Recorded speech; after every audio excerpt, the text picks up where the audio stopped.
Acropolis at golden hour. Citizens debating in the agora. Peace is never static. It is merely a fragile, temporary balance. In 431 BC, the golden equilibrium of Athens shatters into furious debate. Across the Peloponnese, Sparta prepares, lacking stone fortifications. Instead, their fierce soldiers lock their bright bronze shields into a living wall. This chain reaction crosses oceans. In the wealthy Italian colony of Tarentum, trade funds the coming war, while swift cavalry drill by the Ionian Sea. To the east, master builders use wood and pitch to craft Athenian warships. The catalyst arrives when Theban commandos breach city of Plataea in the pouring rain.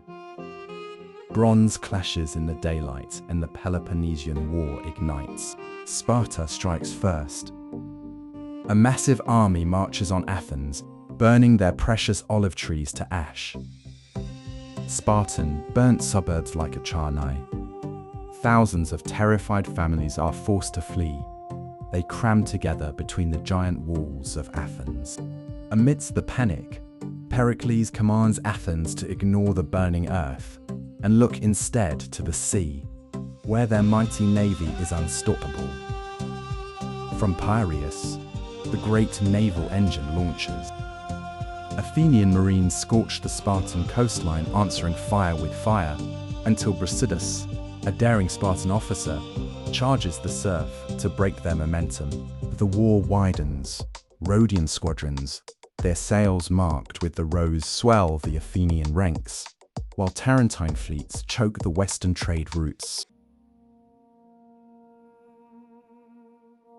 The most devastating variable in this equation of war wasn't bronze.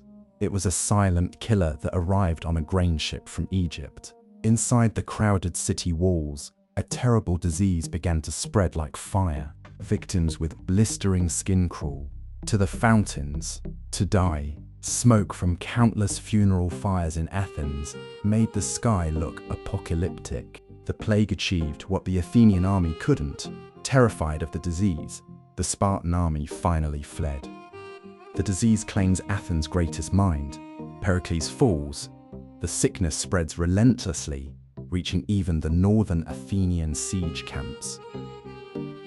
But the war continues. At sea, Athenian warships cleverly smash through enemy lines, sinking ships and drowning heavily armored soldiers. Seeing Athens weakened by the war, their powerful ally Mytilene suddenly rebels. While one ally betrayed them, Athens' most loyal friends were trapped. Surrounded by Sparta, the starving defenders of Plataea attempt a desperate midnight escape through a blinding storm. War accelerates the moral collapse. The demigod Cleon demands the execution of all Mytilenean rebels. Thankfully, a second ship arrives in time to halt the slaughter. Sparta slaughters the Athenian ally, Plataea. In Cortrai, citizens butcher each other in the streets, fighting over whether to join Athens or Sparta. Athenian ships sail west but face iron chains at the Spartan colony of Tarentum. Trapped Athenian foot soldiers march toward a massive volcano. For 2 years, those men fight a war in the volcanic ash. In 425 BC, Athens sends a rescue fleet, but a sudden storm blows it off course. Athenian sailors hastily build a mud and stone fort on the beaches of Pylos. To trap the Athenians, Sparta lands elite soldiers on a nearby island. But Athenian ships swarm the bay, trapping the Spartans instead. Their forest cover burns, leaving the starving warriors exposed to a relentless storm of arrows and stones. Instead of fighting to the death, the invincible Spartans surrender. Bound in iron chains, they are paraded before a stunned Athens. In Sparta, the Council of Elders sits in humiliated silence. Taking advantage, Athens attacks. Traitors secretly open the gates of their neighboring border city, Megara. Riding their momentum, Athens attacks Sparta's strongest ally, Thebes. but a massive shield wall and wooden flamethrower crush them. As soldiers flee in bloody panic, only the philosopher Socrates walks away in total calm. Sparta escalates the war. General Brasidas marches north to capture Amphipolis, Athens' richest silver city. The Athenian commander Thucydides arrives just too late to save it. Brasidas takes Amphipolis with promises of freedom, not swords. Rebellion against Athens spreads like wildfire, as defecting cities like Cleon crown the Spartan general in gold. But the long war is destroying both empires from within. Sparta fears a massive slave revolt. In Athens, the gold runs out. Desperate, citizens pack theatres to laugh at Socrates, ignoring the dying world.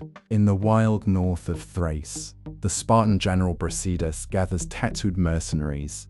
To stop him, the vengeful Athenian Cleon brings a massive army to Amphipolis. Inside Amphipolis, Brasidas hides 150 elite soldiers. Outside, the Athenian demagogue Cleon carelessly marches past the walls. Suddenly, the bronze gates swing open. Brasidas leads the charge, smashing into the unready Athenians. Their line shatters. The Athenian leader Cleon panics and flees, only to be speared dead in the mud. Victory comes at a fatal price. Dying on his shield, Brasidas hears he won. Amphipolis buries the Spartan inside their walls, naming him their new founder. With the war's biggest warmongers dead, total exhaustion hits Greece. In Athens, the new leader, Nicias, begs a grieving, broken assembly for peace. In Sparta, King Pleistonax pushes for a truce to reclaim his surrendered warriors. The 10-year war pauses with the marble peace of Nicias. The starved, shamed Spartan survivors finally limp home. But this peace is a lie. Furious allies from Corinth reject the treaty, and Thebes refuses to drop its spears. In Athens, farmers return to their burned olive groves. As a lone warship sails into the sunset, Greece rests, but the peace is fatally fragile. War poisons everything. Spartan mothers demand their sons return with their shields or dead upon them. In Athens, paranoid police patrol the market. The war's trauma runs deep. Athenian medical tents are haunted by plague,